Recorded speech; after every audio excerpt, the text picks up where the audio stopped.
Zurück mit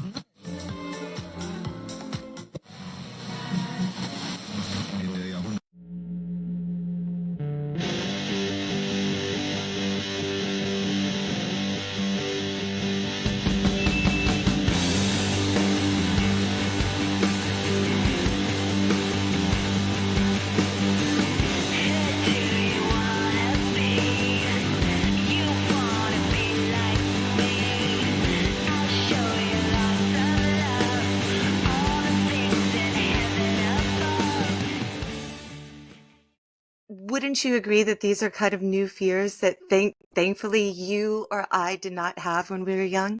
Yes. If we're talking about what I think we're talking about, magazines were a lot safer.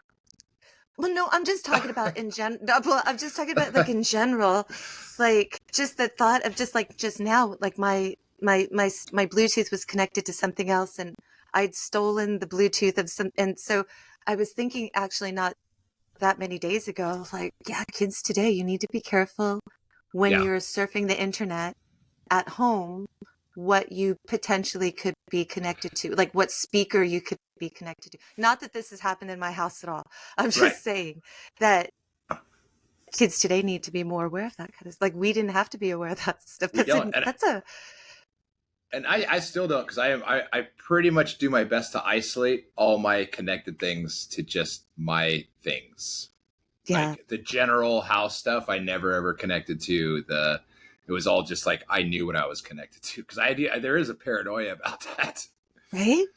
Yeah. Like I was just thinking about that. Like I think that I see all these like memes on Instagram and stuff where it's talking about like how our generation is like one of the last generation to not have social media or grow up with social media. And thank God, right?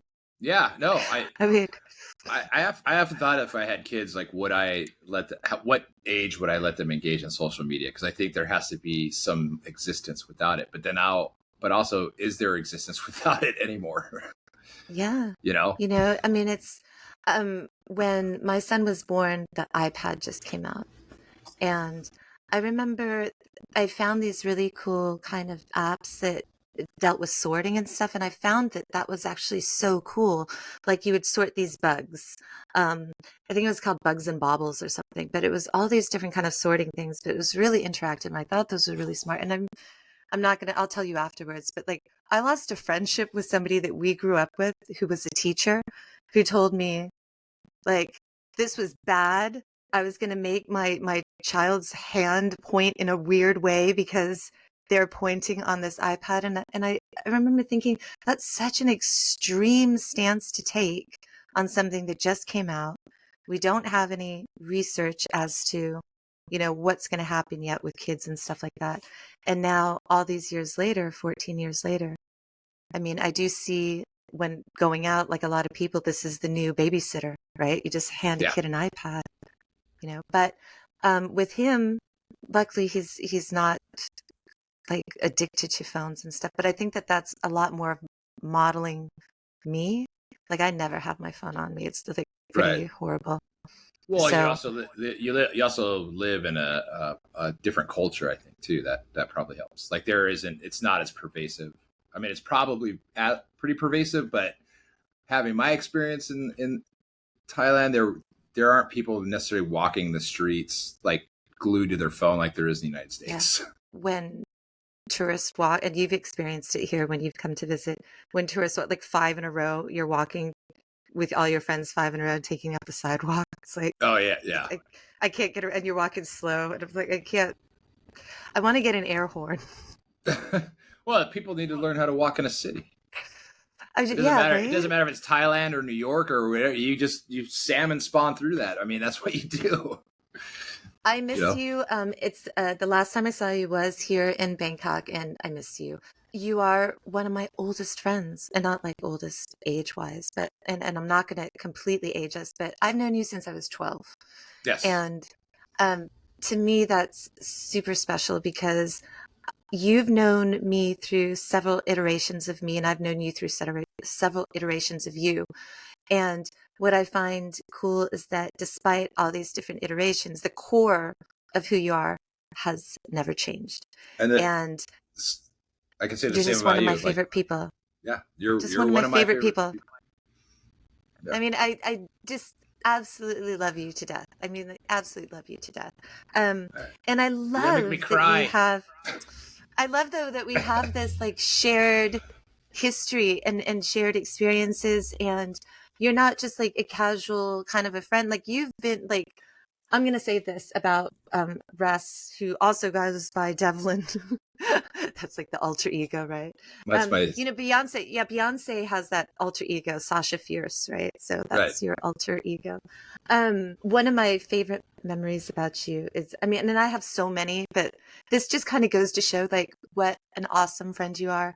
I remember I don't drink, and whenever I drink, it's usually like I don't know, I can't regulate because I don't drink, and so like I don't know how much. And then I usually, because I'm nervous and I'm shy and I'm listening to people talk, so I just drink too fast, and so it comes on very fast, and then I'm like gone, and I don't know what's happening. And it's not like a silly thing. This whole cycle is very fast. It's like that whole happens. I kind of lose my bearings, and I fall asleep, and it's time for me to go home. And I remember I was at the Lamplighter in San Diego with you and some friends, and I realized in the middle of the night I lost my hat. And it was my fuzzy trapper hat that my dad had got me, and so it was like sentimental, you know. And I was crying, and I was thinking, where could I just tracing my steps, and then I thought, is when I was drinking earlier tonight, and I got in the car, and Russ, being the gentleman that you are, walked me to the car. And I was not driving, by the way, but walked me to the car, and it must have, and I thought, God, it must have gotten out, it fell out there at that time. I think I called you at like 3 a.m. I sent you a message like at 3 a.m, and you drove from La Jolla, which is a distance from downtown, and you retrieved my hat that was on the ground. And I said, probably people are going to think it's roadkill, which probably was the case. And you found it. But not a lot of people would do that. Like, they'd just be like, dude, it's just a hat. But I love you for that. Oh, well, I mean, that's one of the coolest things that anybody like actually would ever do. So, one of the things I really wanted to bring you on here for tons of reasons, because you have lived one of the most interesting lives out of tons of people that I know. And it started very young. Like I've known you since middle school. You know, I've known you since middle school. I think before we even graduated, you were already doing game developing. Yeah. I started my first art studio at about 16 and a half, 17. And then I started working on my first video game at about 18, 17 or 18. Yeah. So I was still in high school. Yeah. And then, we buddy, a friend of mine that I met through working at what was then Electronics Boutique and became GameStop, which became a meme stock. That we just got together and made a game for the Sega Genesis. It never got published because it was the end of the life cycle, but it was a lot of work, and we worked on it. And before that, I'd even worked on other stuff. But my first thing when I was really young was I taught myself how to 3D animate at around 15 years old, and nobody knew really how to do it. There wasn't schools for it yet. There wasn't any resources, so you had to be self-taught. And I got a gig doing animations for a toy line for a trade show. So that was the beginning of my studio around 16 and a half. Yeah. How, because it's not like nowadays where you can pretty much, I mean, with the internet and everything, it's so easy for people to learn pretty much anything that you want to learn. You could probably find a video or something like that. How back then did you find the resources to learn how to do that? Because I think that's super fascinating, because you don't have the resources of today. Yeah. So there obviously wasn't YouTube to go look up stuff or online classes, or there wasn't even school. Like I'm now the internet. There wasn't really any of that. So it was books. And that's what taught me how to code. And I'm a terrible coder, so I gave that up really early. And then it was a combination of books and trial and error. So I remember the first thing I 3D modeled. I was like, I'm going to 3D model a horse because that just sounds impossible at the time, especially because you're just dealing with really primitive. That the tool sets weren't there, and so that was my first thing that I really spent time teaching myself how to 3D model. It was just a lot of trial and error and self-taught stuff. Yeah. You know. Yeah. It was funny because it was very, very, very low key. Not a lot of people knew that you did it. And then suddenly I remember it's just like not too many years out of high school, Russ is living in La Jolla. And Russ is living in La Jolla, and he's living in a place that I happen to know a lot of rich, super rich people had stayed in the same complex. So I was like, dude, Russ is making bank at like pretty young doing what he loves to do. And that's really cool. And he's super low key. I remember like I thought it was so cool at the time that you were doing work with 989 Studios, and I love 989 Studios as a gamer because they put out one of my favorite games, Siphon Filter, which I loved that game. Are you making ice in the back? That's cool. No, I do have an ice maker in my van, so that is making ice because I did pour myself a little whiskey with ice. So. Oh, nice. I'm going to talk about the van too because that's super cool later, but there's like so much I want to talk to you about. I don't even think it can like be contained into one show. So I was going to invite my friend. So I'm staying in my friend's backyard right now. His name is Roman. And he actually, because I know you're a huge WoW fan, and he worked for Blizzard for about 11 years. And he did a lot of the work on WoW, a lot of the concept artwork. And so it's weird that two guys who worked on video games in Southern California now live in Northern Idaho and then became friends. And now I'm living in his backyard in a van. So, dude, I would totally I just actually posted something the other day and I said, how different would the Warcraft movie had been if you had just let the folks at Blizzard do it? Right. Yeah. Because the cinematics of WoW like are just like, I remember one day I found somebody had tried to put all the cinematics into sequence so it could just be one continuous story, and they're so good. They're so good. The cinematics. Well, there's times I've cried at their cinematics. And I've watched that YouTube video of all the cinematics because I didn't really play WoW because I worked on EverQuest and so not because I worked on EverQuest, but I was just not into the MMO thing after being on that project and other projects. So I kind of quit playing video games when I started making them, really is what happened. Because you get home and the last thing you want to do is stare at a screen. But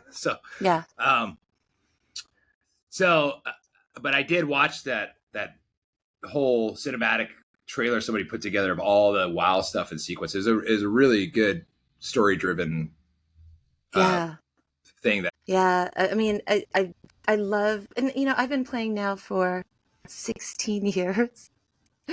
and I won't stop playing because I love it. I do love it. It's comforting. I think I play a lot of other games, but I'll never stop playing WoW. Yeah. And a lot of people, they get, there's a lot of particular people get unhappy about different expansions and stuff like that. But I've really enjoyed, I truly have enjoyed each expansion. There's always something different. There's always something different to do. I'm still trying so hard to get my crazy cat lady. That's the title I want the most. And it's not easy. It's not easy as like going and buying. You've got to get all these different cats, and some of these cats you have to like grind for these cats, and some of them are like just you never know if it's going to drop or not. But I've got like a couple of, I can nerd out about this all day, but yeah, I got a couple of mounts that like are super cool. Like, who gets excited? I'm like, yeah, I got this super cool mount, but I think you would understand. I mean, yeah, that's why we do what we do, right? When we make video games, we want people we think of things so people are excited about, that's the value of it. Is another thing. So one of the things I want to talk to you about also is that you've always been like MacGyver to me. Like you could do anything. There's like nothing that you can't do. Currently, you are renovating a bus.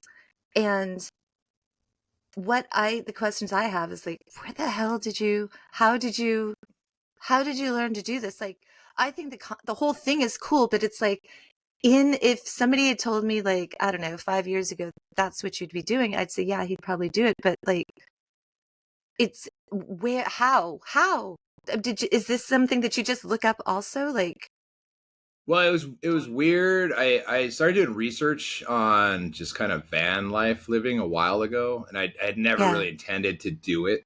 I just yeah, was interested in it, and I'm interested in engineering and building things. So I did that, and then I taught myself the beginning steps for me was one, moving to North Idaho, and I had land that I could build stuff on. So I got yeah. really good at building, like doing concrete.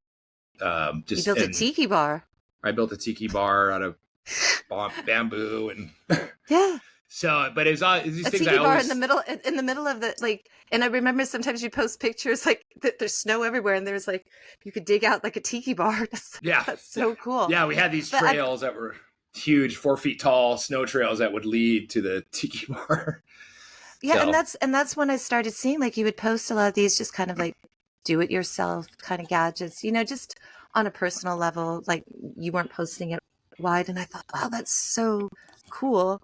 Um, because you and I took the same shop class yeah, um in seventh grade. We both had Mr. Ruth. I was like the only girl in the class, and that's how we became friends. I just had moved to the school, and the school office had put me. They looked and saw I was a girl, so they put me in a home ec, and I went into home ec, and I came home crying to my dad, saying they taught me how to sew, they were teaching me how to cook, and I hate it, and I don't like it. And the next day they switched me over to shop. Loved it. Best nice. class I ever The had. I one the loved one shop. thing I've always wanted to learn how to do was sew. I'm actually a really good cook, and I'm really good at a lot of things. And the one thing I'm always like, I wish I knew how to sew, because there's now I don't really want to get into cosplay, but I feel like I want to make cosplay stuff for other people. Yeah. So Yeah. it's just I don't know. I think if you have an imagination and you dream of something, the desire is to build that thing, and so you do what it Yeah. takes to build that thing. Yeah. So whether it's a I tiki think that's bar or definitely. backyard, Yeah, you're definitely a creative person. You've always been creating, whether it's been music, whether it's been building stuff. You've created some crazy stuff that you would probably find on some there's like an account called Stuff Guys Do. And I could totally see you on there with some kind of rocket flame throwing type thing that you built just for fun. I think I've seen you build some crazy stuff just for fun that I was like, oh, I totally support where he's going on that. yeah, and I do that. And there's a lot of I'm into the engineering side of things too, so it's Yeah, kind of fun to figure out like how things are engineered. As like so, I in my backyard I built a fireplace that was right in front of a bunch of trees. That's like so I built like a deck with a sunken in hot tub, and I had this fireplace, and yeah, that fireplace I didn't want the smoke to hit the trees, so I couldn't do a regular chimney that went straight up. So I went yeah, in and I used SolidWorks to simulate smoke, and I just kept doing different shapes in SolidWorks before I poured the concrete for it, and just to make sure it would roll out the front, but then not roll in over the hot tub. So yeah. because you don't want to be smoked out, and so it's just kind of that kind of thing, it's I like problem solving too, so I guess that's part of it. So, but I've done some That's why. weird stuff. This bus is weird. I mean, everybody's like, you're not doing this the right way, because you're going to 110 power. You're not doing 12-volt like regular RV stuff. And I'm like, what? I don't have to. I can think of a way to do it some other way. And so I prefer to do it that way. I think that's one of my favorite things about you. You just have a beautiful mind. Like, Oh, yeah, you're absolutely right though. Like even like with this podcast that I was doing, like a lot of people said, "Oh, you should listen to this podcast. You should see how this person's doing it." And I was like, I wasn't really listening to podcasts before, and I don't listen to podcasts. And I said that I was kind of fearful to listen to a podcast. I'm like, because then I don't know, that might just be in the back of my head, like, oh, maybe I should do it this way or that way. And I'm like, I think I just rather wing it and yeah. You don't want the just, influence of it because you want it to be your own. no, yeah. Yeah. So Yeah. I'm just winging Yeah. it. And, there's bumps and hiccups but I'm like evolving. If I look at like the first podcast first episode compared to now, um, it's gotten so much better. Like I had so many blips, just things wrong, blips and bumps along the road. Well, Um, I would just say that I'm big on learning through failure. Like fail, yeah, fail, fail, fail. yeah, Like that's how you really learn. Because if somebody shows you how to do something and you do it right, and you just repeat what that person told you, you're not really figuring out the dynamics of how something works. So do something different and fail. Just keep failing at it until you yeah. figure it out. You know. Elon Musk said something similar, and love him or hate him, he's been very successful at following through with a lot of the visions that he's had that actually do help us. So, whether a lot of people don't like him as a person, personality wise, but he's done a lot in terms of space related stuff. Yeah. And in terms of just, trying to altruistically help the world. Yeah. Well, Um, he's I mean, he's launching rockets for the government, and I had at my house, my old house was so remote that I used Starlink, and I'm going to put Starlink on this van. So yeah, he's a godsend as far as my ability to work remotely. yeah. Yeah. I mean, I think that, a lot of people have a lot of issues with him just because he opens his mouth, and it's just like, um, it kind of baffles me. Like, and I think it's just everything in the world is kind of weird these days because compared to how it was when we were younger. I think it was more chill when we were younger. It was more Maybe because chill. I think that there's more of a platform for people to just go on and talk about all the stuff they hate. And I was Right. talking about this on on another episode with somebody else. It's like you don't hear people talk about the things that they love as much Right. anymore. Yeah, And that that's was a one of. thing. Well, I was gonna say that's one of the things I don't understand about the internet in general, and so I accept that there's a certain amount of ego that goes into doing a podcast, writing, performing music, like any of those things. It requires, but it's what you kind of do with it that matters to me. And I see a lot of people, in my opinion, going in darker directions, and I would rather apply that ego to kind of creating a more positive atmosphere. If you're going to have to express yourself on the internet, you feel Yeah. that that's a drive for you, make it something, a positive thing. So that's like on my Russ channel, it's one of the things I really want to start getting into is doing like a day of philosophical talking about just like, I'm going to just basically call it modes of goodness and just Yeah. being altruistic and doing things for the right reasons. And, like, cause I also find that the internet's what you make of it. So Yeah. if I have a lot of friends who like really during the heated political stuff got off of Facebook, and I was like, well, I'm gonna tell you what my feed looks like. It looks like guitars, motorcycles, dudes building rad shit. Hmm? And you know why? Because that's what I engage in.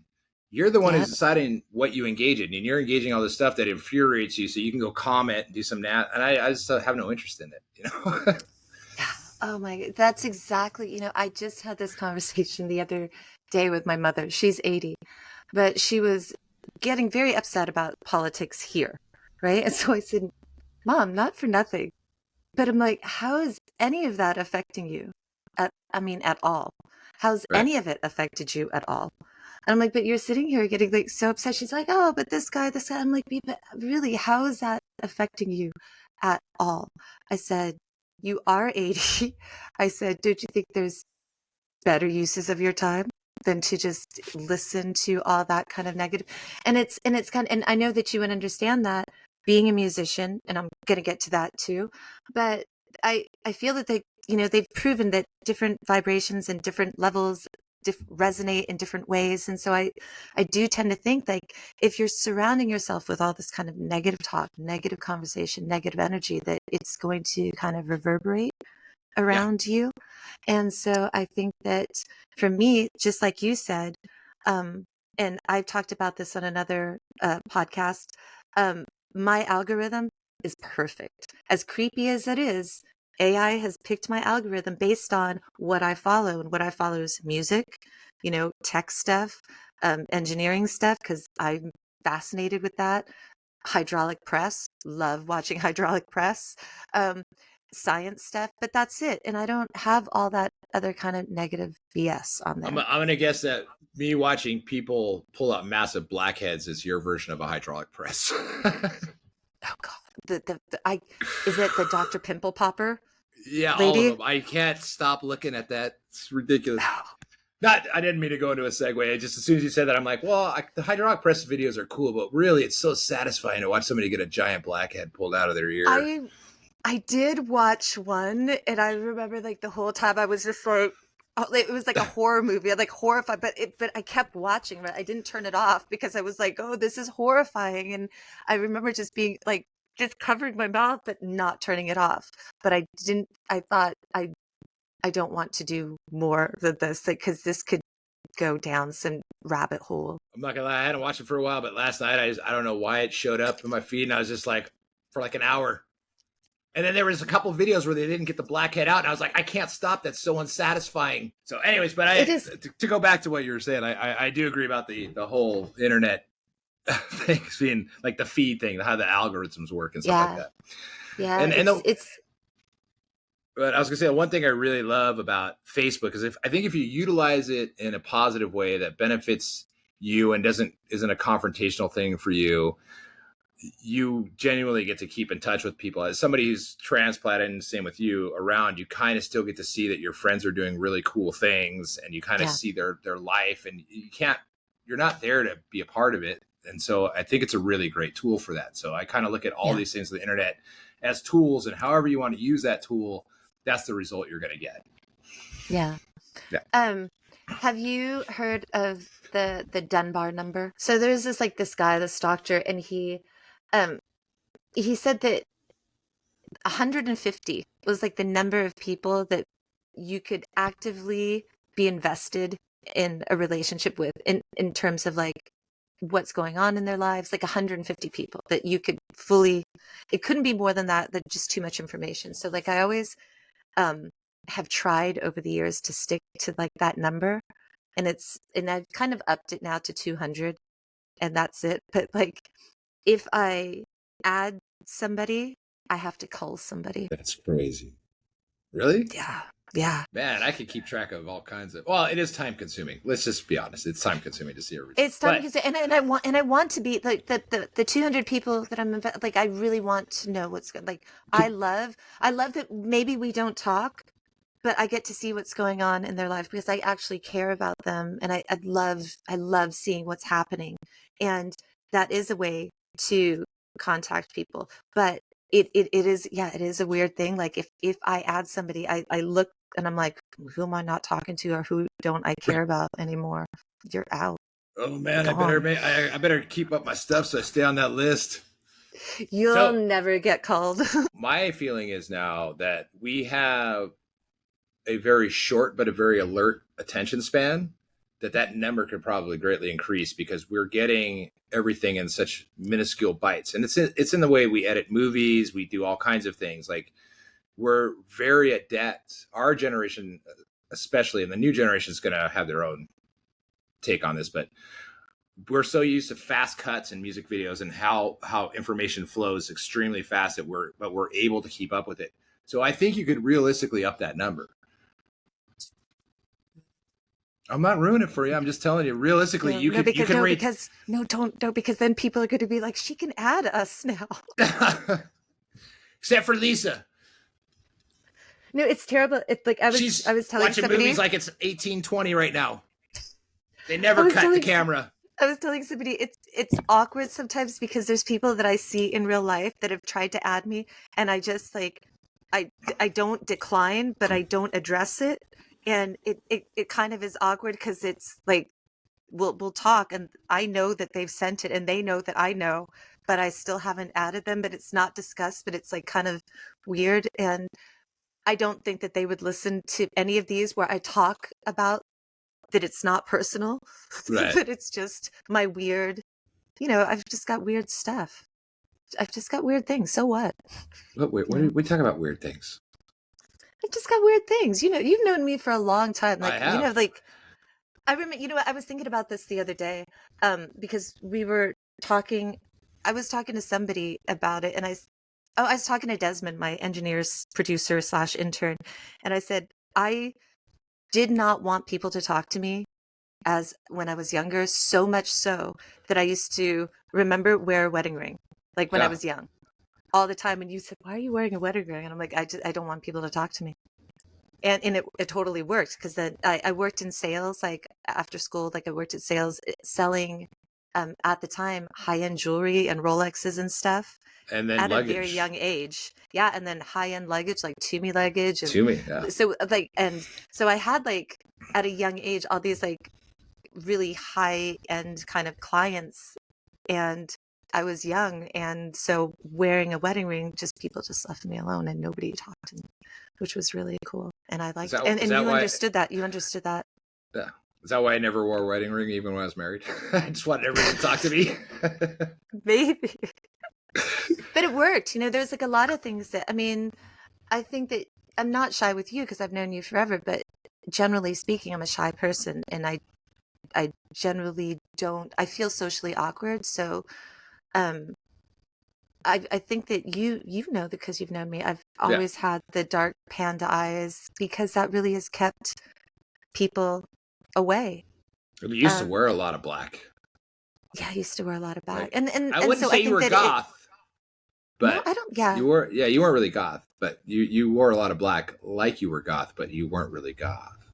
well, I wasn't goth in the sense of like the goths that would turn up on daytime TV talk shows that, like Geraldo would bring on, like where Right. the parents were like, "What's happening to my kid?" And the kids got like tear black. It wasn't that. Right. I mean, it was all black and panda eyes and pale skin. But um, you are a musician, as I said. When did you first start really getting into music? Um. Well, really early on, my mom was a musician and an actress, and so she was hammering that into me. And we can go into what a weird thing that was, but and then I don't know if you know this. I think I might have told you this before, but I was a child actor, so I kind of was in that art scene. So I did plays locally in Encinitas and like at the Vineyard Theater. I don't know if you remember the Vineyard Theater. Yeah, yeah. And then I was actually in a Chevrolet commercial. So, my mom was definitely a stage mom. So that was like my first kind of introduction to it. And then my dad, even though he's more of a visual artist, was very into like writing his own weird songs, but he had no concept of what he was writing. Like he didn't understand chord structure or theory or any of those things. Yeah. And so I realized this is going to be like kind of a teenage boy driven story thing, but I went on this bicycle trip through Vancouver Island. It was supposed to be a girls only trip. Somehow my uncle had booked me onto it with my female cousin. So I was the only guy with 25 girls doing this bicycle trip. And I realized really quickly that me singing the Beatles really well was very effective as a teenage boy to get teenage girls to like me. So that also kind of drives you to music in a way, when you're young. And Yeah.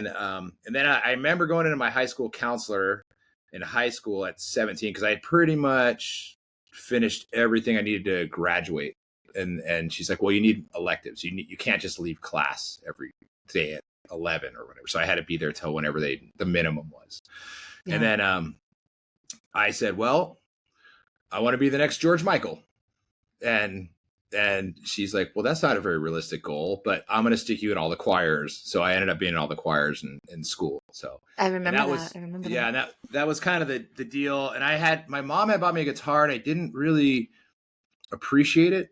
And so I gave it to my brother because I was just like, I'm just going to be a vocalist. But then like probably about 18, I started wanting to write songs and I started doing it first on keyboard, and I had no idea what I was doing. I was just like, oh, those keys sound good together, But then I went to school for music at Palomar, and then I got the structure behind it, and then it just kind of went all from there. I remember the first time I heard you sing outside of high school, and I was blown away because I was like, I didn't expect that to come out of Russ at all. Like, she's got some Barry White going to some deep. It totally blew me away. Yeah, I mean, your voice is like butter. Well, before I started really drinking and smoking, I had like a massive. It was almost a 5 octave range, so I could be all the way Yeah, down there. I mean, and so not that I haven't really lost that much. I've just lost a little yeah, tonal control because of it. yeah. Which, by the way, if any kids watch this, which is probably not a good idea, um, don't drink and smoke ever. I mean, drink, yeah, but don't smoke. It's awful. I'll never quit it. And Yeah, smoking is terrible. it is. Um, okay, so what, because I'm like, I'm, one of the things, when I think back of you in high school, totally one of the like the friendliest people. Like everybody, like what is awesome about you is you're like one of those guys that I don't think anybody could associate you. You were in this clique or that clique. Russ was like the guy that everybody loved Russ. Um, because you're just one of those good people. Good people. Um, what do you remember? What was like the age where you started discovering the music that was like your style, not something that you heard like your mom or dad listening to? Because your dad's pretty cool. Tracy Smith, very Tracy, not Tracy Smith, Just Tracy Sabin. Sabin, very cool. Um, and I can imagine him. He always seemed like one of those types of dads that listened to really cool music. So I don't know. He was not. Really? Yeah, See, his I always picture him like sitting listening to Eagles or something. I don't know so well why. my so the music that rotated. So my mom left when I was really young, so I lost that influence really quick. And then, but my dad listened to Simon Garfunkel, the Beatles, classical music, and show tunes, which is a good eclectic mix. And it did Yeah. give me a balanced sense of music, but that was it. Like Wow. there was no Zeppelin in my life. There was, like so. But I remember the first time I was like, what is this sound? And it was, I have my aunt married a black gentleman, and so he brought the soul into the family. Yeah. And I remember him playing a Smokey Robinson record and just going, what is this? This is awesome. And then he played me Marvin Gaye. And then through him, I met his dad. And there's a whole horrible story behind this, but I'm just going to give you the non-horrible version. I was really young or not, I was a teenager, but he's like, Russ, do you drink whiskey? I was like, I don't know. And he's like, give me a bunch of whiskey. And he's like, we're going to listen to the blues. And I was like, you mean like Lou Rawls? And he's like, Lou Rawls isn't the blues. Like, we're going to listen to Lead Belly. And so he introduced me to that whole side of things. And I remember those being very pivotal moments. And then obviously to me, discovering Zeppelin later on my own, like everybody's like, I felt like a nerd because I didn't know who Led Zeppelin was, and so I got Yeah. really into that as well. So those are three really pivotal moments, but it's hard to say it because it's somebody who writes a lot of songs. I never stop getting hit in the face with influences, Yeah. and it never stops. Like I just hear things, and they change the way I write. Or I mean, now I consider myself a multi-genre writer, Yeah. but I get driven by certain songs. Like I just heard that, and I'm a little bit behind the times a lot of times with that Mitski song, where it's like Moon of the, I can't remember what it's called. But anyways, I heard it and I was like, it totally influenced my next song in a way. And then the first time I heard Father John Misty, that was like game changing as far as, because he was the first, besides Randy Newman, which my dad listened to a lot of Randy Newman, so I got a lot of that influence. He was the first person I had heard that kind of did folk pop, but in a sarcastic way, which is kind of what I wanted to do.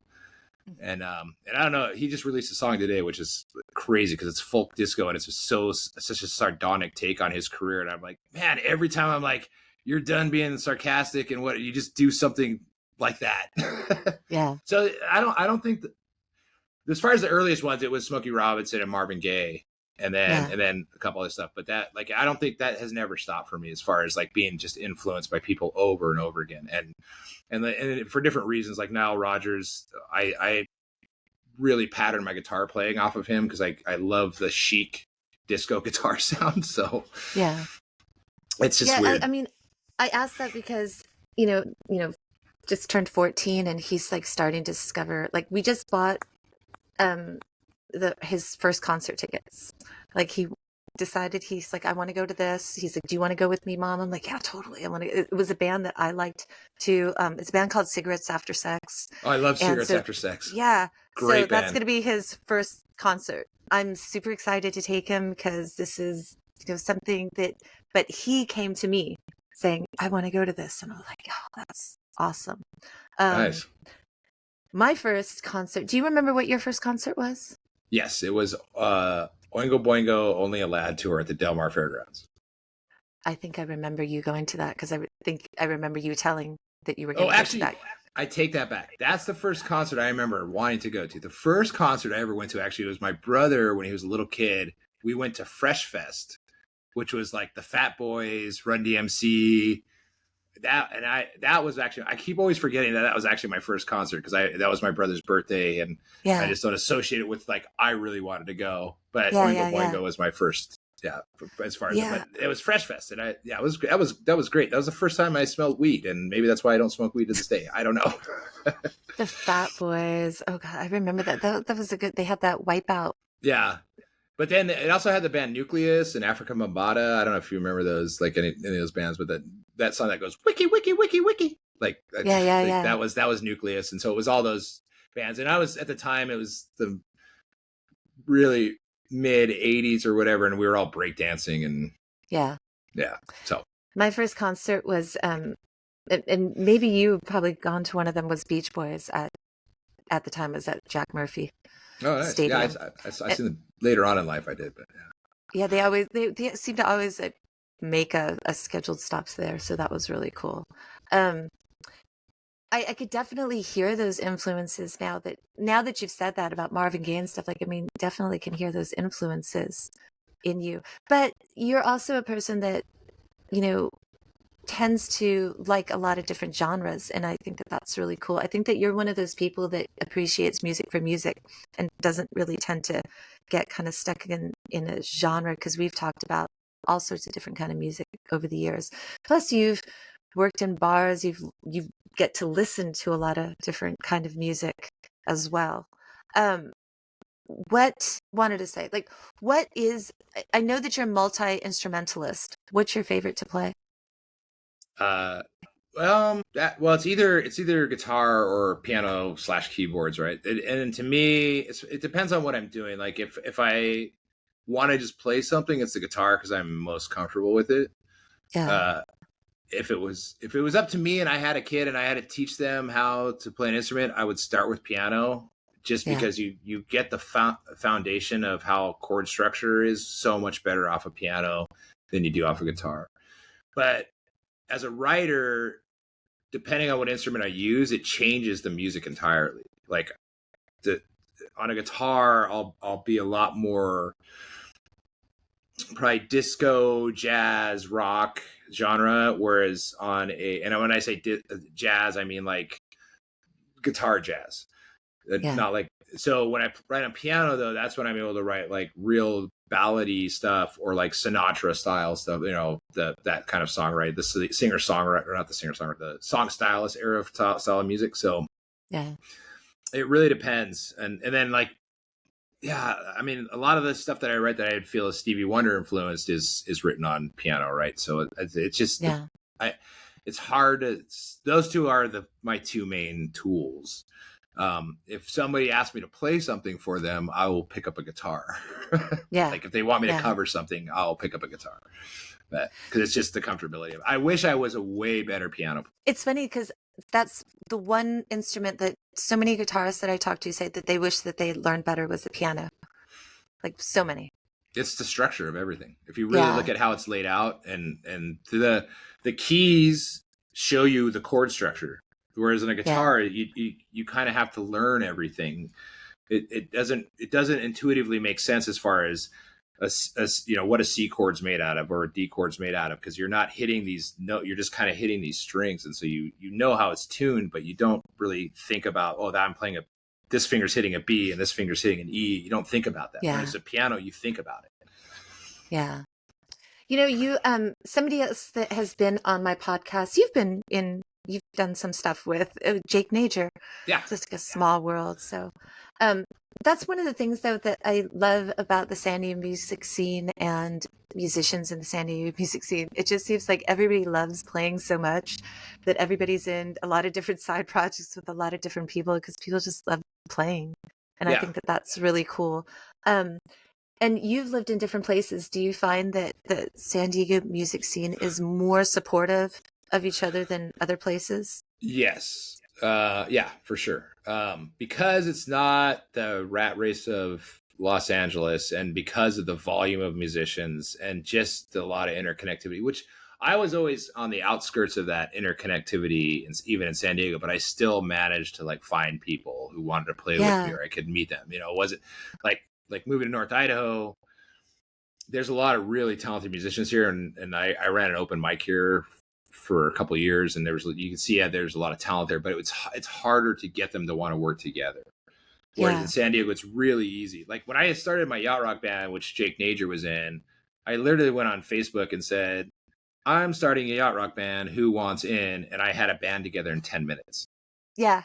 That's what I love about San Diego.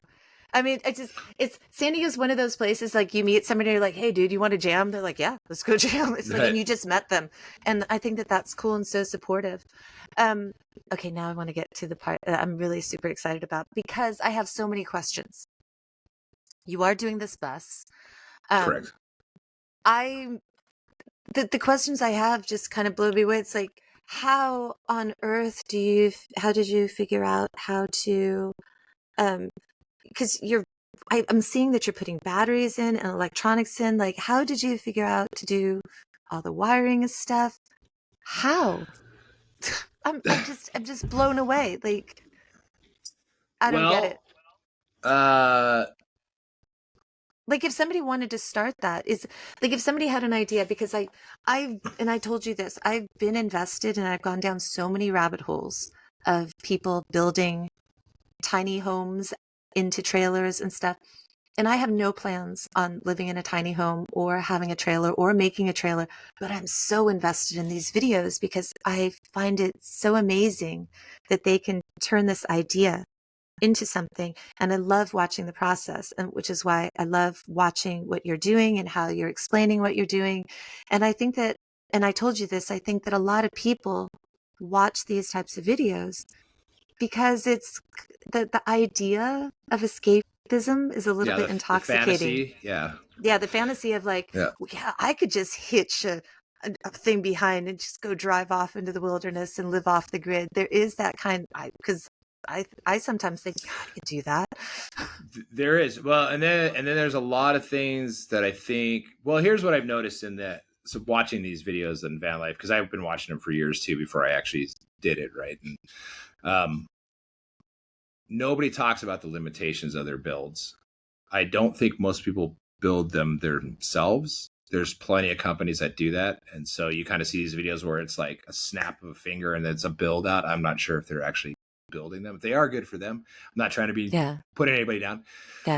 But I know based on what I've done so far with my bus, there's a lot of hardship that they have to go through to maintain their batteries and their water and stuff like that, because there isn't enough space. That's why I went with like a old FedEx truck. And so you see these things if you're out in the woods, but you can only really live out there probably 5 days in those things. Whereas I'm trying to make it for like, my goal was like, I want 30 days of independence from nothing. And so that kind of changed the whole build as far as that goes. And then that was a lot of research. And then the other thing is, like, I taught myself architecture. So I've designed 7 or 8 houses here in North Idaho. And that was fundamental in understanding all the stuff, and then learning how to do electrical and plumbing and all that stuff. So all of that kind of culminated into this. And then owning the bar that I owned, having to repair that constantly is also just a practice of building, right? So, and repairing plumbing and stuff. So you start to figure this out. But then but I had a goal when I was like, okay, I'm going to do this. I need this much comfortability. And I just redesigned the whole bus because of this. Yeah. As far as the layout, because I realized like having all my motorcycles in the back of the bus was a dumb waste of space. So you got to think about things. And I lived in it without really building much around me. I had pieces of furniture I'd move around, and then I'd figure out like, okay, I want my bed here. No, I don't really want my bed here. I want this here. I want the kitchen here. So I'd move everything around and I'd keep sleeping in it until I kind of did my final layout. But yeah, my main goals were a whole month of independence, which I knew was going to require a ton of battery and a ton of solar. To put a ton of solar on a vehicle, you need a bigger vehicle. So that's why my vehicle's 36 feet long, and I have a 23-foot box, and that actually gives me a really comfortable living space as well. And then I spent, and half the budget was batteries. So I have 18 kilowatts of batteries, which is enough to power like 1,000 square foot home with 4,000 watts of solar. And if it wasn't for water, I could be off grid indefinitely with that much power. So it was like, and that was kind of my goal and it wasn't, it was just kind of this thing where if I didn't want to be dependent on hitting like certain places or worried about, I have to go to the Walmart parking lot. And so my biggest limitations in this are water and food, but I can still store 30 days of, and wastewater, right? So I can still store 30 days of those things. That was just kind of my goal when I did this. Did I answer that question? I feel like I rambled. Yeah.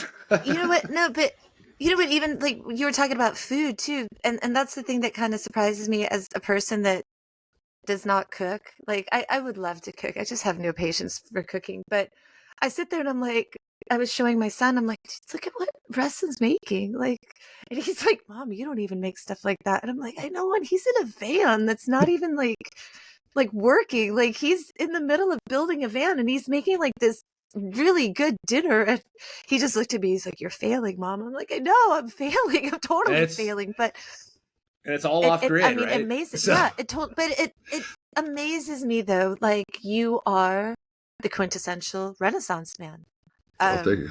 You are a poet. You are a writer. You are an engineer. You are an architect. You're an amazing person, which is like why I wanted you on here, because there's just so many questions I have.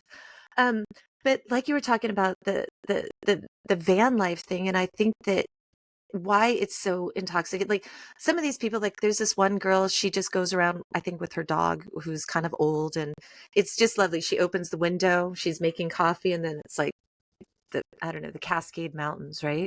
Right. And I think all of us kind of feel like, oh, yeah, I would love that. So it's kind of a fantasy watching those types of videos. Yeah, it's a little fantasy. My thing about why one of the reasons I created the channel too is I do kind of want to expose that is a little bit of BS, right? Because you can cut the easy parts and all this stuff, and I really want to show like what a pain in the ass it is to build a van.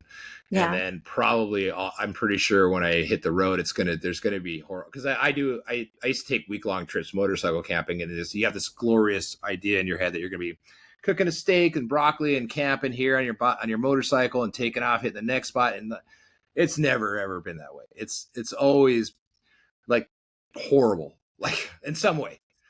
But that's the thing that actually I like more is the horribleness. Like last long motorcycle trip, I went down to San Diego, and it was during all the wildfires, and I totally planned to camp in Yosemite. I couldn't get from Nevada to Yosemite because it was all on fire, and I had to drive an extra 5 hours just to get out of the smoke. And even then I couldn't camp because the campground was so smoky. I would have died probably in my tent of the carbon monoxide. So, and I had 10 feet of visibility, and there's a road sign that said sheep crossing. And then I hit another one that said extreme sheep crossing. And I'm like, what does that even mean? And I was like, so I'm going to 10 feet of visibility in this smoke. I'm going to hit a sheep. I've been breathing the smoke. My helmet's just caked with ash. And I'm going through this like hellscape of fire. And it was like 11 o'clock at night, but it was like 90 degrees. It was like, but that actually made it more fun for me in some ways. But it also just shows you like best laid plans, right? This never works out. So that's one of the things I want to do with my channel, is show that I will have those moments. I know how those moments where I'll throw up my back door and I'll be like, oh, look, it's the Grand Canyon. And it's amazing. But I think a bulk of there's difficulty with it. And I think some of the people who do those videos do a good job of showing like how hard it is and stuff like that. Yeah. I mean, there's definitely ones that showed like the whole planning of it, them doing it, them taking it, ripping it out after they've put it in, going, that's not going to work, and ripping it out. And it's like, oh yeah, but I think that to me, that's like so incredibly fascinating. I love watching those videos. Maybe because I don't have those skills. And so like, I'm just kind of living vicariously through them. But But you those could. are those kind. Yeah. You know what? Like, I mean, it is true though. I remember, I think it was like 2006 or something. I went through this kind of like a weird phase where I decided I wasn't going to leave my house. For 4 months I didn't leave. And I was still in PQ, right? My parents had retired, came back here, and they're like, hey, watch the house. I'm like, okay. So I went back to live in this giant house. I had a pool. There was no reason for me to leave whatsoever.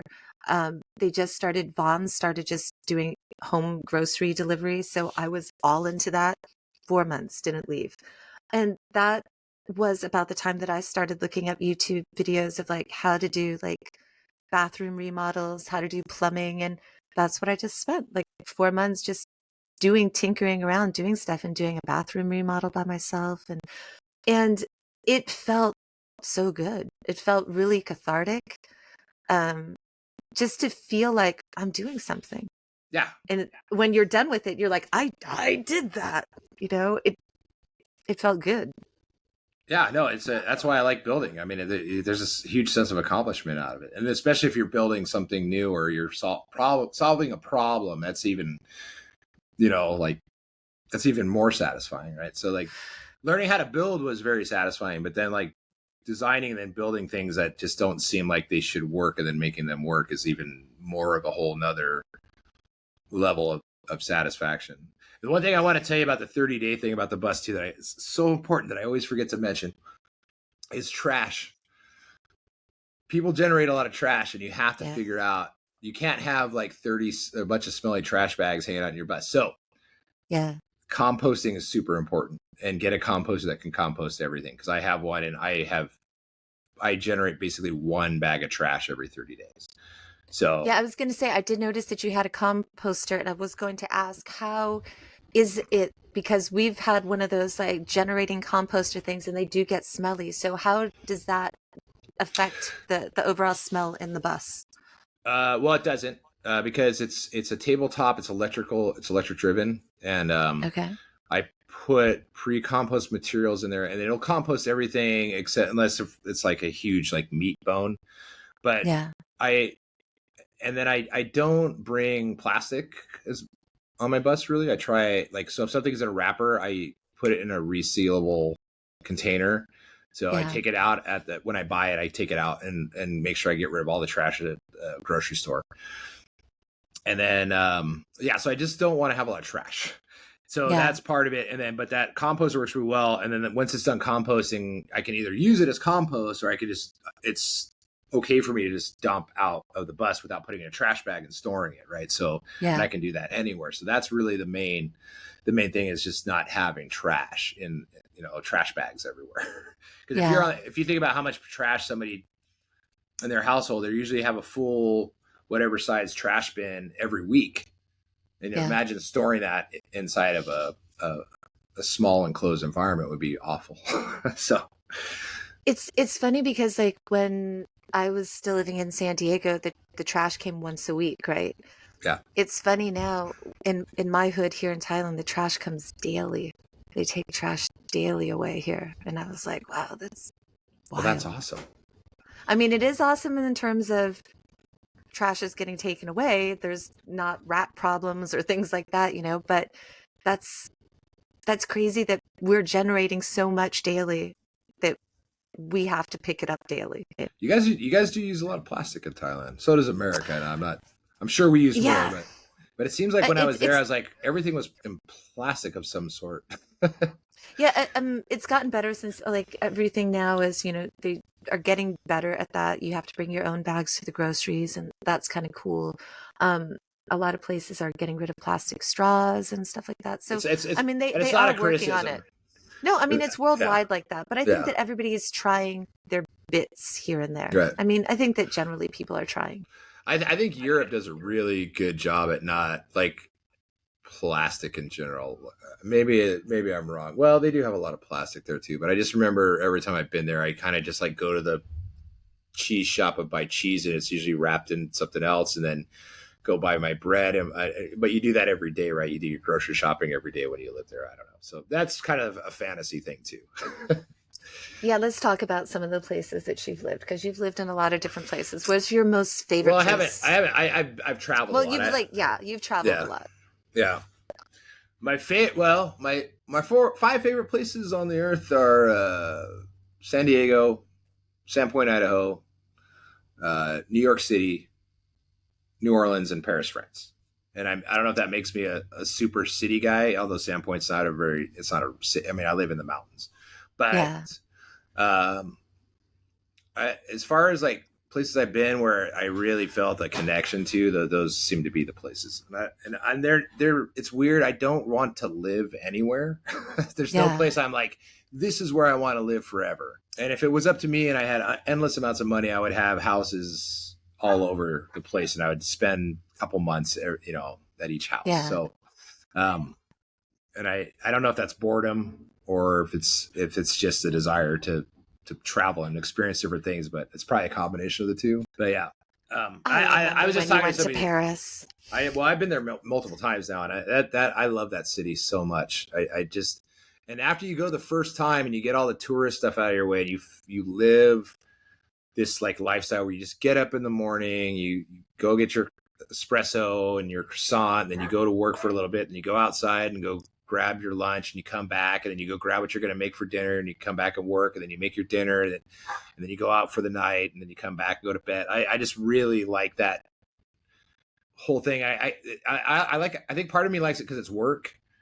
Yeah. Because you're not grocery shopping for a week.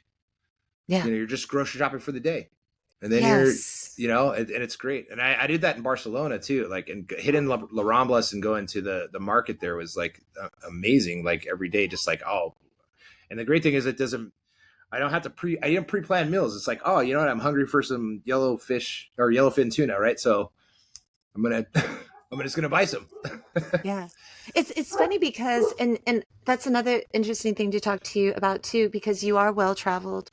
And a lot of people don't always have the opportunity to travel a lot, but because you're well-traveled, you do see a lot of different experiences. And that's one thing that I noticed as well, that I just when we went to Vaughn's, just me and my dad, when we were young, my dad did the grocery shopping, not my mom, but it was just like, we bought for whatever, sometimes like for 2 weeks, we just buy enough stuff for 2 weeks. And so the cart would be full. It'd be like a $300, grocery trip. And then when I got older and I had friends in like European countries, they were saying that, yeah, I'm going to the grocery store. I'm like, again, you just went yesterday. They're like, yeah. I'm like, but you just went yesterday. They're like, yeah, I go to get what I want to eat tonight. I'm like, why wouldn't you get don't you stock your stuff? And they're just like, no. And I thought, man, like where I grew up, maybe it was just our hood, but like in San Diego, like a lot of people I knew, like in their garages was like stuff that they got from like Price Club. And it was just like, mayonnaise for like the next 5 years. Like, you just stock up. You stock up. Like everybody that I knew when I was a kid, like we were all ready for, I don't know, shit to go down. Like I don't know what, like we were just ready for shit to go down. Like I don't know what, but everybody I knew, their garage was like that. Every friend I knew, in their garage, they had tons of stuff like endless supplies of food.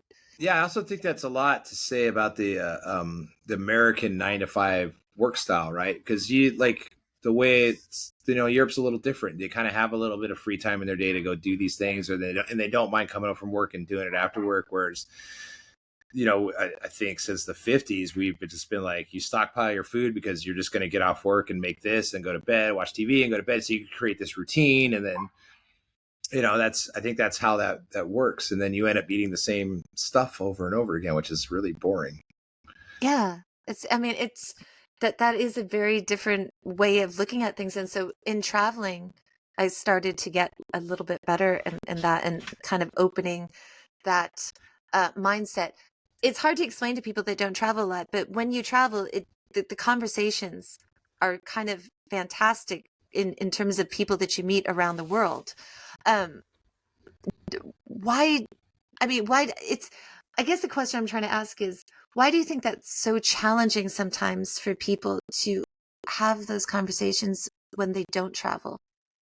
Because I think the more fascinating you are, the more you have to talk about. So if I meet somebody from San Diego and there's nothing really interesting, say, I'm not going to say they're a boring person, but there's not a real big personality draw there. We don't have anything else to talk about. We're from San Diego. We know all the same stuff. Whereas when you travel, you meet somebody, they're from a totally different environment. You could talk to them forever about their environment. And then through the course of that, you get to find out there is fascinating stuff, even if they might have seemed boring, and that's actually the Yeah. kind of the shame. Like you could probably meet somebody in San Diego and be like, hey, like, oh, we're both from here, whatever.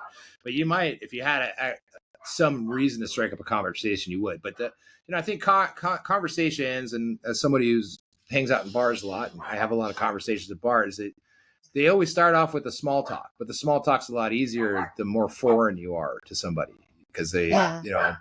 they have something to talk to you about. They have a reason to talk to you. And I think that's part of also why I've always liked being an artist and musician, because there's always somebody who wants, if they see me doing something artistic, they want to, there's a conversation started there. So then I get to have a conversation with them and find out what makes them work as well. And so it's, but you got to have a reason to even have the conversation. So I think it's easier when you travel because of that foreign distance. Do you think that people, I mean, it generally seems to be that people that travel on a more frequent basis tend to also just be more open-minded. Wouldn't you agree? Well, that's true, because yeah. And I mean, I have friends who have never been anywhere and they're actually afraid to go anywhere because of that, because not that they don't want their mind open, but they just don't feel they're there. They don't feel they can have that, which they can. It's just their own limitations. But yeah, the more you travel, the more you're subjected to different cultures, the more you're forced to live in these environments that are different to you. And the more times, like, this is one of the reasons I also really love Paris. I've been there so many times. I have the routine down, but it wasn't always that way. But I can appreciate that I live that lifestyle when I'm there. And so it just kind of makes it so that it's just a little bit like easier to see the world in a bigger perspective if you're forced to live in a way that you're not accustomed to. And so, and I think that's, but I do think there are people, like, I'm definitely a person who actively seeks that uncomfortability to overcome it. That goes down to like the motorcycle camping thing, and then doing the van. I already know this is going to in some ways suck, like I know, but I welcome the suck of it. Yeah. I always I told somebody recently, I'm like, I always love challenges in life. Like I don't get fearful of anything. Like I'm not really fearful of anything. Like even if stuff's going to come at me that might suck, I kind of ultimately know that I'm pretty stubborn, so I'll probably weather it out and stick it through, and I'll get through it eventually just because I'm stubborn. And I'll probably learn something from it, right? So like I don't tend to get too worried about stuff. Yeah, It's like I always feel I'll probably learn a lesson. Even if there is no grand lesson, or there's always going to be some minor lesson, right? But even if there isn't, it's just you. To me, you're collecting memories that like if you basically get up every day, do the same job, go to the same bar, do this, you're not really creating anything new for your brain to focus on down the line. So if you're doing something different every day, like you're going to different, that gives you something to remember, because you won't remember the days that all kind of bleed together. You just won't. Yeah. So you have to create it just days that don't. I think that, you were talking about part of one of the things that you want to do with the Russ Bus is just kind of like philosophize. And I like wholeheartedly agree with that, because I think that you have so much experience from everything that you've done, but also from traveling, and you've been exposed to so much that I think that that's something perfect for you, because I think that people that do travel tend to be more philosophical because of the fact that we run into so many different people from different parts of the world. One of the last places that you and I were both at together at the same time was at a hospital here locally. And Bummer grad. Yeah, and one of the really interesting things about Bumming Rat Hospital is that it's what people would say here is a medical tourism hospital, where a lot of Yeah, people from around the world come here because you've got top-notch doctors, and it costs healthcare here costs a lot less, and you get kind of a really cool VIP treatment that you would never get in the States. it Um, is the best. it's totally It's awesome. So such the best. so many people fly. If people don't know what medical tourism is that in a lot of places in the world, you either can't get health care for a reasonable amount of money, or you don't have doctors for a reasonable amount of money. But the healthcare here is so good. The doctors here are so good um, that it's cheaper to fly all the way to Bangkok, go see a doctor here, get your procedure, get your operation here. It's still going to cost a lot cheaper than the United States. And on top of it, you get this ultra VIP treatment where you're treated like a king or a Yeah, queen, yeah. It's like which staying is really like nice. the rooms there are like staying at like a W hotel. Like it's insane Yeah, how nice it. So and then I researched that. That's why I ended up going there, and I'm going to go there again next time I needed a full executive physical. As an executive physical in this country was going to cost me about 7 or 8 thousand, like the full rundown of everything. And there it yeah, was like I think it was like $600.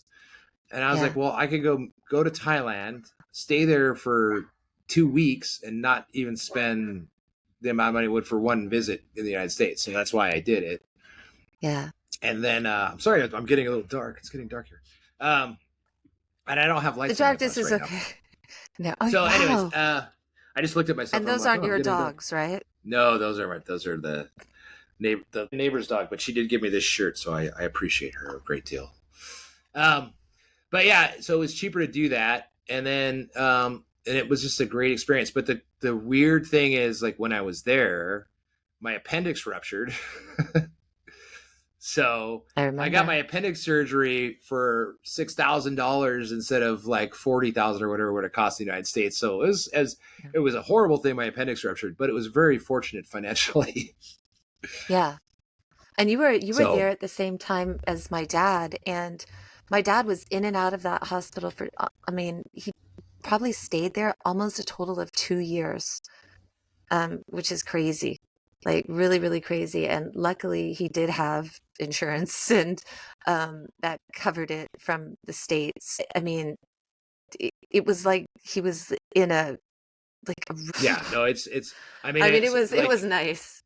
yeah, like all the like I just remember going up and being in that room and like all the machines are hidden behind like cabinets and stuff. Like it's insane. Like you're just like you don't feel like you're in a hospital. It's and they had a giant Yeah, screen TV. I mean, it was. yeah. I mean, other than the You fact that I got was, you got a gorgeous view of downtown cityscape. yeah, I don't know. I was on a lot of Yeah. morphine, so they have grade A morphine, grade A. I But recommend for Bombergrad just for the morphine. um but like on that trip that you came here, though, you did bring a friend from San Diego, Jason, as well. Just And yeah, like even like that sense of like that was a person you could tell that's a person that's a traveler. They have that kind of open-mindedness, and that's like the cool thing about people that come that just people in traveling in general. I love travelers because they do tend to have that like open mind. well, They're super and chill, Jason's a super cool. yeah, Jason's a musician, so he's obviously starving like the rest of us. And Yeah. he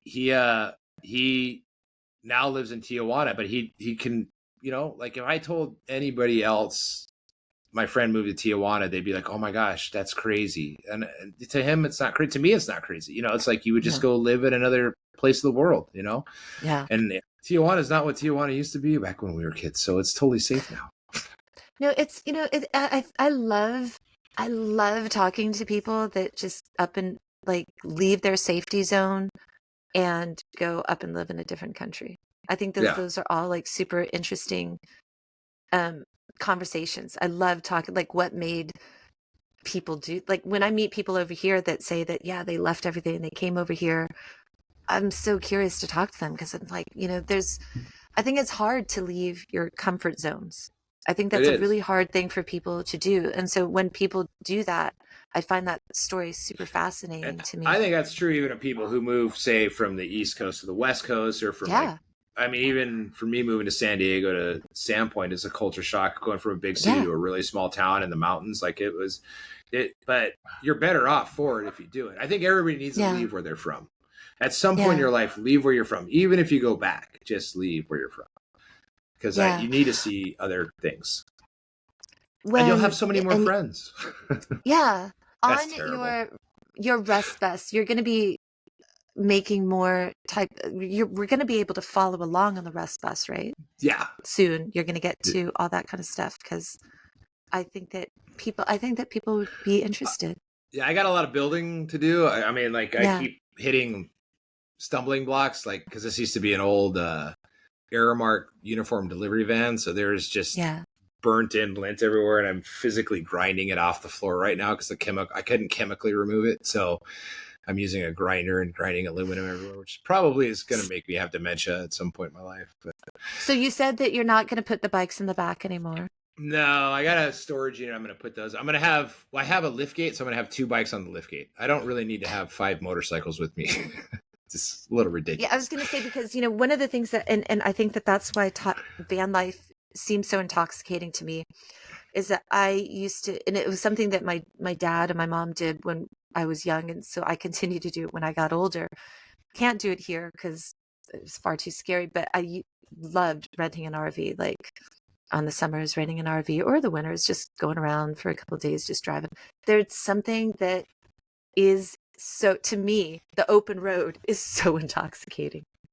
And driving around and just having that rented RV and just having a shower, having a bed, waking up here, waking up there, that's so cool. So that's, I mean, I keep talking about how intoxicating it is. And I think that's why I'm so excited about watching what you're doing as you do it in real time, and not that instant, binge watch of, I like that process. It's a lot what are some of slower. what are some of the biggest challenges right now that you're facing The biggest in what challenge, you're doing? well, right now is combination of time and money, because I still have to work to make money, so it cuts into my time. And then honestly, it is stuff like having to grind all the baked in lint that I can't, like, off the floor with a grinder. So there's just these challenges I didn't expect, because I thought, I'm going to just rip this floor out. It's going to be perfect under there. No, it wasn't. It wasn't perfect. So there's always little delays. I mean, I got all the walls clean and all that stuff, so that's good. And then the other thing was, I mean, it's not really a challenge, but like I said, like, I've lived in here with various pieces of furniture and moved them around until I finally settled on design, because until you really live in a space, you can't really decide how it's going to, especially if it's limited by its size, right? Like I wanted to be comfortable. And so that would, like, my new plan has a bigger bathroom, so I'm not really like sitting on the toilet to take a shower, like, I just give me a little more space. And so it's just things like that. But yeah, and there's things like you just said, like, a lot of these van life people don't have an indoor shower. They use a composting toilet. I do have a composting toilet, but that's going on the roof because I just want a toilet on the roof for whatever reason. And then, but I have a plumb toilet. Are you going to be using the toilet on the roof, like out in the wilderness? Are you just going to be up there? On your throne. Here's my thing is, if I'm out in a really nice area and I'm enjoying like a whiskey up top or a coffee in the morning up top and I gotta go, I'm not climbing down. There's gotta be a toilet on the roof. So it Is it gonna have a bum gun? Yes, it does. It's a bucket. Yeah, so both of them are gonna have bum guns. The one I got for that one I wish I had a little more pressure, but you actually can drop it into a bucket and it's got a pump and it pumps it. Yeah. For people that don't know what a bum gun is, anybody that's come to Thailand knows what a bum gun is. It's basically like a handheld bidet. It's the same, I would say, spray hose that most kitchen sinks in the States have. But it's funny. So when Thai people have come to my house in the States, they're just like, why do you have a bum gun thing at the sink? And it's like, this is for wash vegetables, to clean the sink, whatever. But they use that in Thailand it's like a handheld bidet. But it's so wonderful because theoretically everybody in Thailand's got a super clean nether regions There's because no of other way to do access, it. right? And Yeah. I find that so many people, once they've come to Thailand and they go back, they feel lost without the bum gun. Yeah, it's awful. Well, and I was trying to. So there's a couple of these like good old boys at the bar. I live in North Idaho, right? It's a very lager country. And I was like, they're like, oh, what, you use a sprayer like a bidet? And I was like, yeah, but let me ask you something. You put your hand in some dog shit. Do you just wipe it off with a napkin and call it good, or do you wash your hands? So why treat the rest of your body any different? Right. That's my point. It's so funny because I was thinking my son has grown up in this environment, and I was thinking, God, when he goes other places where there are no bidets, like, does his mind sit there and think, these filthy animals, these barbarians? I feel that way. I go to somebody's house and I'm like, what is wrong with you people? Like, and no wonder everybody in America is using Preparation H. You're just scraping. It's horrible. So it's cool to know that you've put the bum gun in there. Yeah, on the roof and in the regular bathroom. Yeah, both. Yeah. When you started this van, was there like a list where you said, did you start it like, okay, these are the things that I need, and I'm going to work around the, like for me, I would sit there and go, okay, if I had a van, I'm like, okay, well, I would want to have massive internet access because I like to game, I like to whatever. I maybe for you, I would think I need to have like a little area where I'm going to write songs. I mean, do you have all those things in mind?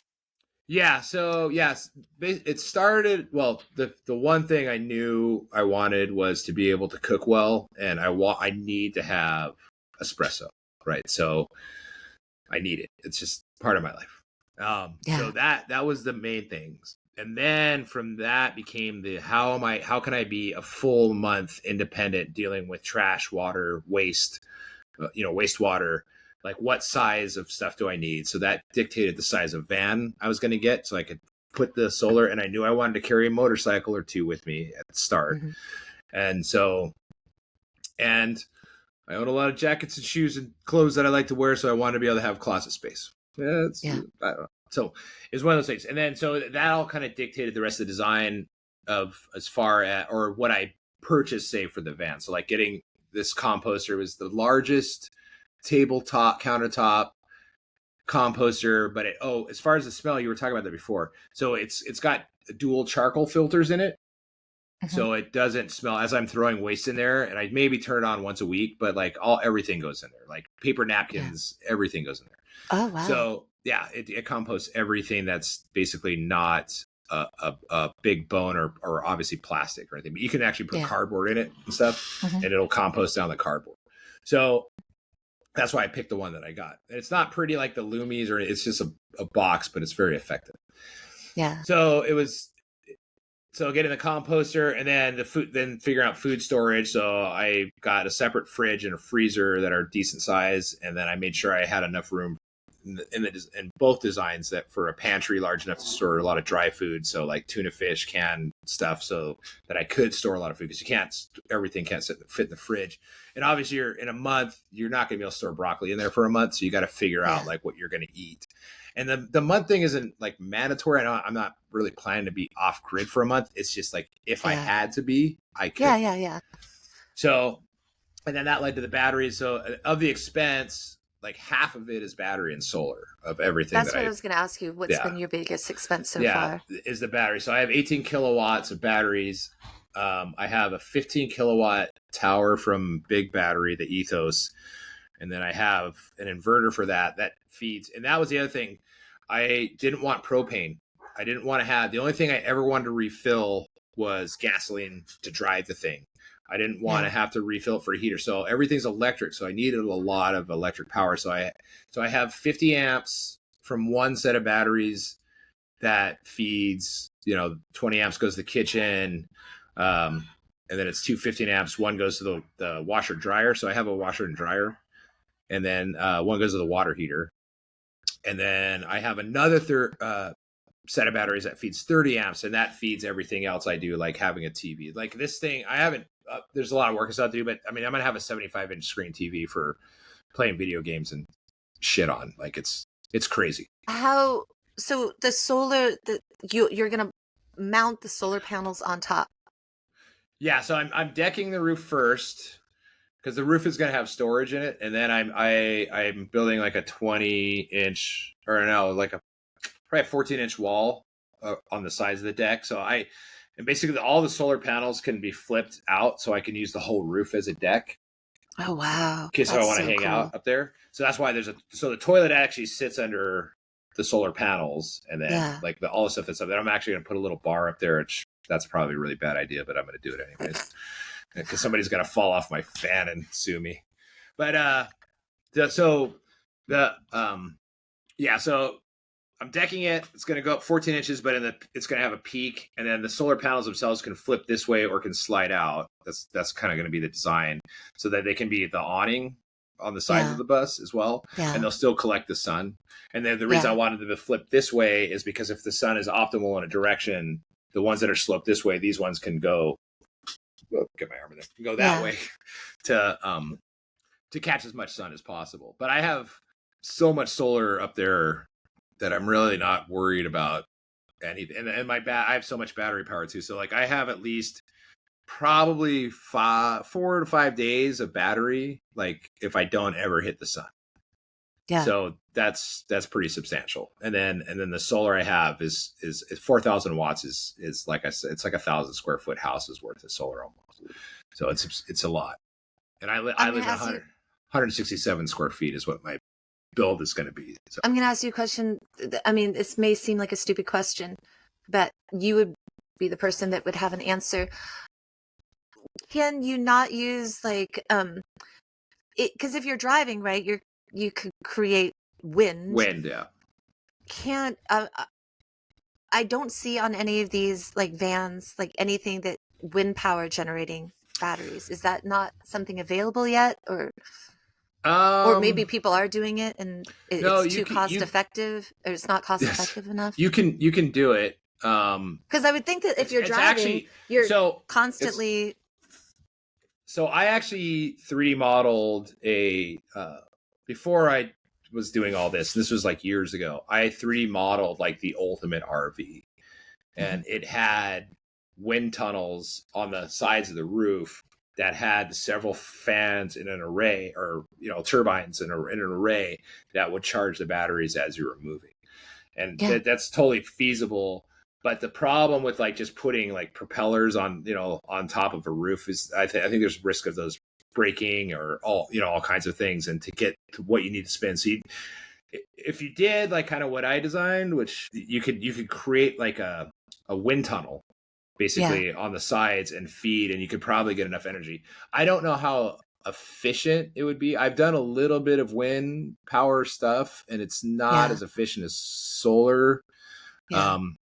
And you're also dealing with the drag. So for those things to spin, you're creating drag, which cuts down on your gas mileage. So there's all these things you have to kind of consider as to what you're losing. It's the one of my buddy asked me like, why isn't the tires spinning on a car just regenerate a battery? And I'm like, well, because the drag that would take for the tire to spin to charge a battery, because you have to have friction, you wouldn't charge the battery enough to make up for what you were losing in power of moving forward. So you have all these things you have to kind of consider from a physics standpoint. That's why there's no perpetual motion, right? If we could just spin a tire on the road and charge a battery and keep the thing going forever, we would do that. But are they selling like hybrid RVs now? Winnebago is about to come out with one. I think somebody else is too. They're kind of in the experimental. Well, there's actually full electric ones coming out. Oh, wow. Yeah, the EV2 is, I think, Winnebago's one. And I looked into all this stuff, too. It's like, because that would be ideal, right, is to have a completely solar RV.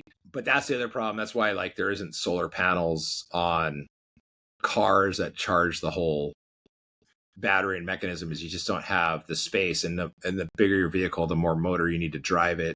And so what are you losing so you're always going to have to hit a charging station. Yeah. So until they make electromagnetic roads, I guess, that would be the only solution. I think that I see that a lot of people are now starting to get solar, like even in this country, when I looked into it 10 years ago, I couldn't find a lot of companies that did solar panels, but now there's tons of companies doing solar panels, which is really cool. I'm excited about it, but I'm also scared about it because in this country, I'm terrified of electricity. I'm so terrified. And this being here, because hardly anything is grounded. They don't believe in grounds here. So it's like every time you plug in something, there's a spark. It freaks me out. We have 3 electric kind of toys that we play, like scooters and bikes and stuff. And we just kind of talked about it the other day because we've seen so many videos lately of just batteries exploding, like self-exploding, that I'm like, I told my son, I'm like, should we just get rid of them and just like buy a motorcycle? And he's like, yeah, let's just get rid of them. We'll just go gas. Just because it's scary. Like we're seeing, and my mom, she's 80, so she keeps just sending us all these videos of like these batteries exploding on electric scooters here. And I'm like, now I'm like terrified. And it's easy for me to have irrational fears. I have tons of irrational fears. That is an irrational fear. I mean, I don't know if you've listened to one of my podcasts, but I have an irrational fear that at any moment I'm going to drop right out of this podcast because my second floor is going to collapse onto my first floor. Is that a serious? Is there structural damage underneath you right now? No. It's just a completely irrational fear. Because I found out that half of upstairs here is concrete under, and half is wood. And I was like, why would they do that? Why would they? And I didn't know that. Like I assumed that the whole upstairs was concrete, and then I found only half was concrete. It's better than it's wood. Why? Wood's great. Wood's a great material. You're fine. But had I that's known, like 90% of the houses in America. Yeah, but then I think of the weight of what's upstairs, and then I think that's I have tons of books, tons and tons of books everywhere, and so that's what's got my irrational fear. Like I feel like at any time it's just going to crash. Well, if you can figure out how thick the floor is, the joist between that, I will tell you I can tell you if you'll fall in or not. Nice. From an architectural standpoint, if you have like 10-inch or 12, if you have 10-inch I-beams or 10-inch joist or 10-inch 2x10s, and they're spaced on 16 on 20 on center, you're fine. We'll talk about this off camera because I know that doesn't make any sense to anybody, but no, it does. It totally makes sense to me. Like I've tried to put like this bookcase right here is over where I know there's an I-beam. Okay. So I put that there. So like I've done that kind of stuff, but I think it's like the last 2 years, and there's doing construction nearby, and so they're using a crane over here and a digger knocking down something, and it's quite far. It's like 200 feet away, but this house shakes. I feel it. Concrete collapses a lot more often than wood does. I know. Because if you don't put the right rebar in there, or you don't have I-beams running through it, it won't last. I should just get a one-story house. I need a one-story house. I just got to go down. Yeah, that's what I need to do. Well, as you get older, you probably want that anyways because the legs don't work. Yeah, I just stupid irrational fears, like spontaneous combustion. The electrical one, Bigfoot. No, I don't know. I've been electrocuted by a 240, and it knocked me out, but I didn't die. Yeah. And I've never had a battery explode on me that in a way that I have had batteries explode on me, but I've never had one explode on me in a way that's going to kill me. I mean, right now I'm sitting next to 15 kilowatt hours. Well, 18 if you count the other, but I mean, the tower is 15 kilowatt hours. So there's enough power in that to like kill multiple human beings at one time. I'm worried for you. No, it's fine. I mean, I wish I could show you how thick the cables are. They're giant. It's like quarter size. Yeah. They're huge I did see those. Yeah, I did see those. And I mean, wiring that whole stuff though. Do you have a pattern of how you're gonna like because I know that you're not a person that's going to leave all these messy wires. I know you're a person that's going to have it all flush or Yeah, something. it's all gonna be put in nooks and run through right. I mean, right now, like the stuff I wired is all tucked into these little clips and holders and stuff, and I'm so impressed. And each battery has its own breaker, so if something goes wrong, I can click a breaker on a single battery and still have what I need going on and all that stuff. You'll be proud of me. I like replaced some I'm lights in my son's room. But I put canned lighting in my son's bedroom, and I did it all myself. And I looked it up on the internet how to do it. And despite me being completely afraid of electricity here, I did it. And so did you? But then I went and bought all these like I didn't buy them from here, but I bought them from the UK. All these fire alarms that are like the 15-year lithium battery fire alarms. I put them everywhere. And you're not worried about the batteries exploding in those? No, I am. I'm like, what? Yeah. Batteries don't explode that often. I don't know why I have these. See, I need to talk to you more, Russ, because you will bring me down from my crazy irrational fears of whatever. Yeah. I don't know why I'm this way. You've known me a very long time. Yeah, I don't know why I'm this way. You've always had a little bit of irrational fears. But they've changed. Yeah. I mean, they do change, right? Yeah. Someday we won't use lithium-ion batteries anymore, then you don't have to worry about it. We'll probably be like 80 or 90. I miss you too. I miss you. We don't talk enough. And we should rectify that. I mean, we always keep up, but I just miss talking to you. Yeah, I miss talking to you as well. And you know what? And I love that I love though that after all these years, it's just like it just always picks up where it left off. That's the best friendships, right? I mean, that's how that works. I mean, whether we talk every day or we don't talk every day, I think it would just pick up where it left off. But like I said, I do want to make a big deal out of this because, like I said, this is just not something that I'm saying. You are one of the people that I love most in this world. Our friendship all these years is one of the things that I cherish most in this life. I would agree with that. And it's a weird thing to think about. Like when you think about people you think about often, like you're always a person I think about often. I'm always like, I wonder, even though I don't freaking do anything about it or call or text or anything, I'm always like, I wonder what Lisa's doing. I wonder how Lisa's doing, you know? Yeah. You always come up.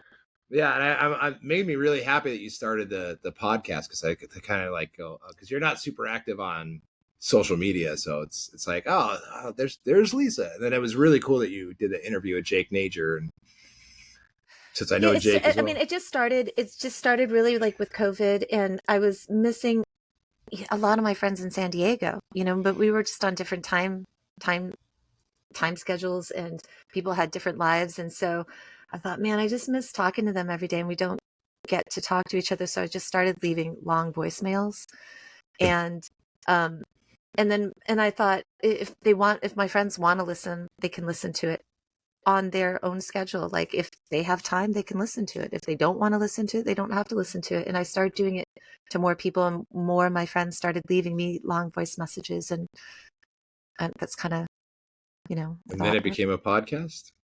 Yeah, and then I started thinking about conversations that I have with people about music, and thinking about like my son was starting to discover music, and I wanted to just talk to people about music too and other stuff.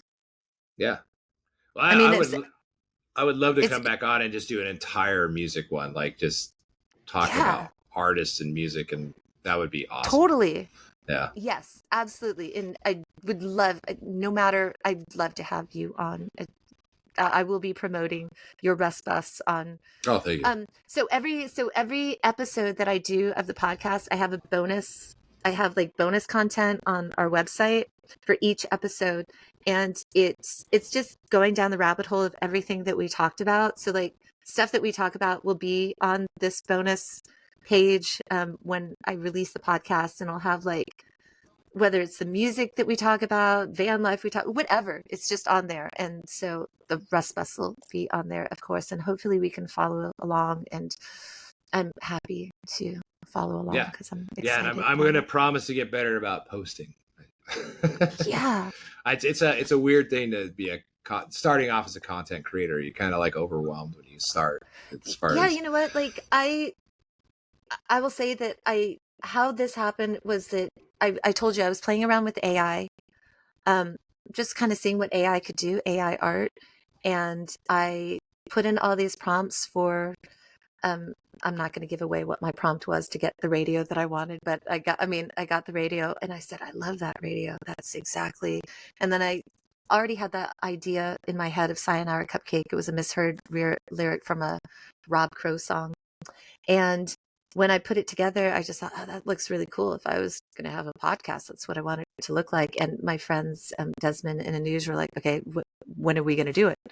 When are you going to do the podcast? And I didn't know anything about it. I just kind of had this thought, this idea, and no tools. And my friends, luckily, everybody was so supportive. They're like, we can help you with this. We can help you with this. But you would find it, and I'll talk to you off of this, but the analytics are so amazing. And I totally will talk to you about the analytics because I've just been doing this for 2 months now.